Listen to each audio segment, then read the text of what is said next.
মধ্যবঙ্গ নিউজের যে কোনো খবরের দ্রুত আপডেট পেতে ইউটিউবে সাবস্ক্রাইব করুন ইমার্জেন্সি টিভি লাইভ এবং সাবস্ক্রাইবের পর অবশ্যই বেল বাটনে একটি ক্লিক করুন।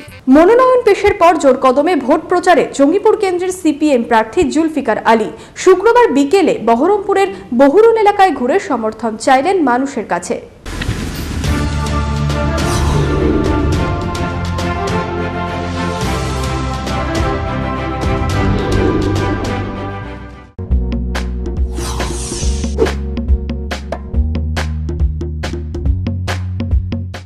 বহরমপুর থানার বহুরল এলাকায় প্রচার সারলেন জঙ্গিপুর লোকসভা কেন্দ্রের সিপিআইএম প্রার্থী জুলফিকার আলী। শুক্রবার বিকেল থেকেই বহুরল এলাকায় পায়ে হেঁটে দলীয় কর্মী সমর্থকদের সাথে নিয়ে ভোট প্রচার করেন তিনি। এদিন জীবন্তীতে হল স্টেশন এলাকা থেকে শুরু হয় প্রচার, তারপর বহুরলে পথে পথেই প্রচার করলেন। রাস্তাঘাট থেকে দোকানে দোকানে গিয়ে মানুষের সাথে কথাও বললেন। জনসংযোগ তৈরিতে প্রচারের মাঝেই প্রার্থী জানান মেহনতি মানুষের প্রতিনিধি তিনি।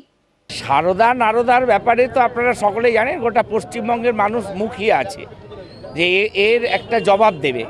গত পঞ্চায়েত ভোটের জবাব দিত মানুষ, কিন্তু সরকার পক্ষীয় রাজনৈতিক দল জানতো যে ভোটের ব্যবস্থাটাকে বন্ধ করতে হবে, তাই করেছে। এবার যদি লোকসভায় ভোট দিতে পায় মানুষ, সারদা নারদা গণতন্ত্র হত্যা সব জবাব একসাথে দেবে। ব্যাপক সাড়া, সাধারণ মানুষ চাইছে যে খেটে খাওয়া মানুষ, মেহনতি মানুষের আওয়াজ কেউ পার্লামেন্টে পৌঁছে দিই।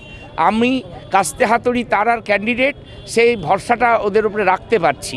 সকল মানুষ সকল রকম বিক্ষোভকে প্রকাশিত করবে ভোটের মাধ্যমে এবারে। তাই আমরা এই শ্রমিক এলাকা, মধ্যবিত্ত শ্রেণীর মানুষ, মেহনতি মানুষ বাস করে আমার কেন্দ্রে। এতগুলো মানুষের প্রতিনিধিত্ব করার কেউ বেশ কিছুদিন ছিল না। যারা ধান্দার ধনতন্ত্রকে বাঁচানোর জন্য পার্লামেন্টে যেত, এখনও অনেকে ভোটে দাঁড়িয়েছে, কেউ টাইম পাসের জন্য, কেউ বিনোদনের জন্য, কেউ নাম কেনার জন্য। আর আমরা দাঁড়িয়েছি দায়িত্ব নিয়ে মানুষের চিরদিনের চিরসময়ের যে কণ্ঠস্বর, মানুষের যে দাবি, খেটে খাওয়া মেহনতি মানুষের দাবি, কৃষক শ্রমিক ছাত্র যুবদের দাবি, সেটা যেন পার্লামেন্টে উত্থাপিত হয় এবং আমরা সেটাকে উত্থাপিত করব, সঠিকভাবে বাস্তবায়িত করব।